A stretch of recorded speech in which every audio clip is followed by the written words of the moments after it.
আশা করি সবাই ভালো আছেন। তো বন্ধুরা, এখন আমি যে সিনেমাটা নিয়ে কথা বলবো, সিনেমাটার নাম হচ্ছে গুপ্ত, যেটা 1997 1997 সালে রিলিজ করেছিল। ছবির পরিচালক হিসেবে কাজ করেছিলেন রাজীব রায় এবং ছবিতে অভিনয় করেছিলেন ববি দেয়াল ও মনীষা কৈরালা, কাজল সহ আরও অনেকে। তো এই সিনেমাটা স্পেশালি একটা রোম্যান্টিক থ্রিলার ছবি এবং এই ছবিটা প্রচণ্ড বেশি পপুলার হয়েছিল এবং এই ছবির গানগুলো আমার অসাধারণ লাগে, প্রত্যেকটা গান জাস্ট অসাধারণ লাগে। তো খুবই ভালো একটা সিনেমা যেটার নাম হচ্ছে গুপ্ত এবং এটা পুরোপুরি একটা থ্রিলার ছবি। তো কেন খুন করছে, কী কারণে খুন করছে সেই বিষয়ে তো আলোচনা করব এবং সিনেমাটার মূল বিষয়ে তো যাব, গল্পটা কেমন, তো আমার ছবিটা কেমন লেগেছে সেই সমস্ত কিছু আলোচনা করব। তো তার আগে আপনাদেরকে একটাই কথা বলবো, আপনারা যদি চ্যানেলটা নতুন হয়ে থাকেন অবশ্যই আপনারা চ্যানেলটা সাবস্ক্রাইব করে নেবেন, আর যদি আপনাদের ভিডিওটি ভালো লেগে থাকে অবশ্যই লাইক কমেন্ট শেয়ার করতে ভুলবেন না। দেখুন, গুপ্ত এই সিনেমাটা আমার স্পেশালি খুব পছন্দের একটা সিনেমা।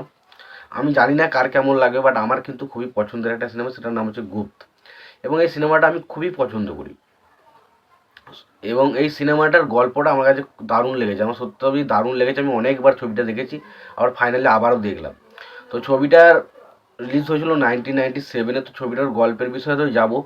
তো তার আগে সিনেমাটার পরিচালক, প্রযোজক এবং সঙ্গীত পরিচালক হিসেবে কারা কাজ করেছে সেই বিষয়টাকে দেখে নেওয়া যাক এবং তারপর নয় সিনেমাটার বিষয়ে আলোচনায় যাব।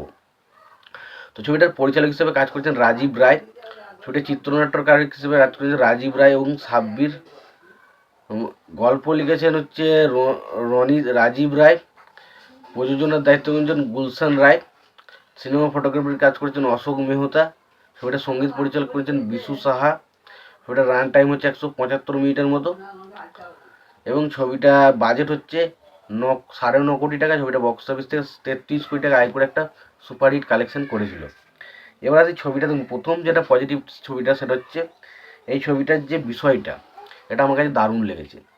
ছবিটার গল্পটাকে এত সুন্দরভাবে কনভেস্ট করা, যে দুটো হিরোইন রয়েছে বাট দুটো হিরোইনের দুরকম চরিত্র দেখানো হয়েছে এবং যেভাবে দেখানো হয়েছে, প্রথমত আমরা যে গল্পটা যেটা দেখতে পাই আর কি, ববি দেওয়ালের ক্যারেক্টারটা তার বাবাকে একদমই সহ্য করতে পারে না, কারণ সে তার সৎ ছেলে এবং তার সাথে একটা খুঁটিনাটি লেগেই থাকে।